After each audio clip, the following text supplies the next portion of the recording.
Welcome back to the Dark Reading News Desk here at RSA. Terry Sweeney with Dark Reading, and joining me now is Aaron Shaha, CISO with CyberMaxx. Aaron, thanks for doing the Dark Reading News Desk today. Yeah, thank you, Terry. Let's start with the stuff of nightmares. What keeps you up at night as a CISO? I imagine AI, changing regulations. Yeah, the regulations, notifications are getting tough, right? Lots of, short time span on the notifications for lots of different states, lots of different jurisdictions. Evolving threats, right? The threats are aggressive, they're moving quickly.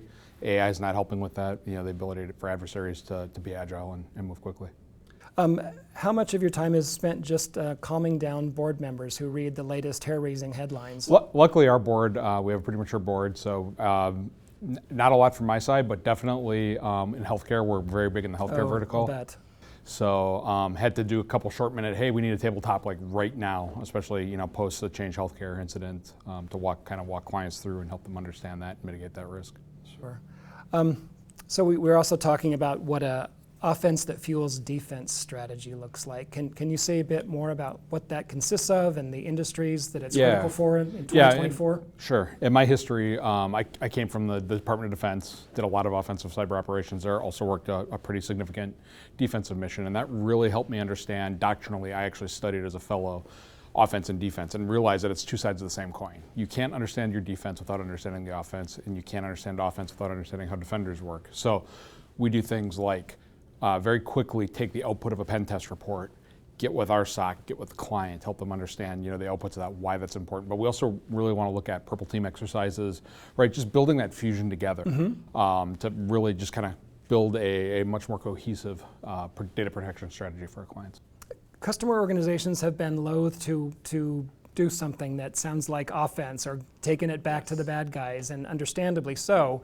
Nonetheless, it feels, especially as the AI conversations have proceeded, that's where we're headed. Is that off base? No, yeah, AI is definitely going to accelerate things. 10-foot wall, 11-foot ladder, right? You build the wall to 12 feet and somebody builds a 13-foot ladder. We have that going on. The other thing is, people, I think, read a little too much into offense, right? I think of offense as lean forward, right? So I'm looking at hunt. I'm looking at my penetration tests. Anything that I'm doing more proactively is an offensive-based solution, right? Reactive-based is, you lean back, kind of wait for the adversary to trip over something. I've heard this also phrased as proactive defense. Yes. It's like, okay, we can call this. Yeah, a little more gentle, right? Sometimes people get pretty sensitive. How has threat hunting evolved in the past year? AI's big. Still a long way to go there. I'm not sure it'll ever get there. But that's a conversation for a different time. But yeah, just processing a lot of data, reacting to the evolving adversary techniques, right? Ransomware is still the devastating one out there, right? And it happens so fast in a network, right? Every 6 seconds they're popping a box. So being agile enough to respond to that quickly, looking and understanding the techniques as they evolve, right? That's a big one, is just keeping up with the adversary. Aaron, talk about some of the trends that you've observed that have emerged when you're uncovering hidden threats within somebody's network. Yeah, the double extortion in ransomware is a big one. Adversary comes, for those that don't know, adversary comes in, steals data first, tries to do that very covertly, comes in with a very noisy ransomware attack, right? In the espionage industry, we call that cover for action, right? So they hit them with the ransomware, victim pays the ransomware, and then sometime later, the adversary comes out on the dark web and says, boy, it'd be a shame if all your PII, PHI got released, right? And hits them again. You were talking about the health sector a few minutes ago. Obviously, this is an industry sector that's been targeted by the bad actors in the ransomware world. Is healthcare, or is cybersecurity just not taken seriously in the healthcare sector, or have they just been caught flat-footed? What's going on there? I don't think either of those is entirely accurate. Coming from a DoD background, right, very strict on confidentiality, and that was my bias. That was the world I saw the lens through. Recently spoke with a CISO from a large healthcare company in the Northeast, and he said, you got it all backwards, right? We had a similar background, right, both coming from Intel. Availability is everything in healthcare. And that took me a little bit to unpack, right? But when I'm laying there, in an emergency situation, right, and they need to move blood, availability is primary, right? So it's not that they don't take it seriously.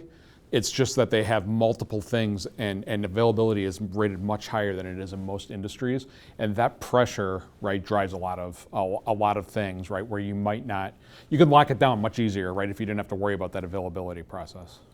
I mean, me not being able to access my email may feel like life and death. Exactly. This is literally, if you yeah, can't move blood to a patient on, you know, that could be dying on the operating room table. And like I said, I didn't understand. I mean, I understood it, but I didn't think about it and process it. And once we had that conversation, it was a pretty in-depth conversation for a couple hours. It was like, holy cow, yeah, that's a big deal. Security vendors, try as they might, they have not been able to somehow invent better, smarter users. So we are left with training and having to foster a culture of just security and more hygiene around how we operate on our desktops, on our devices, that sort of thing.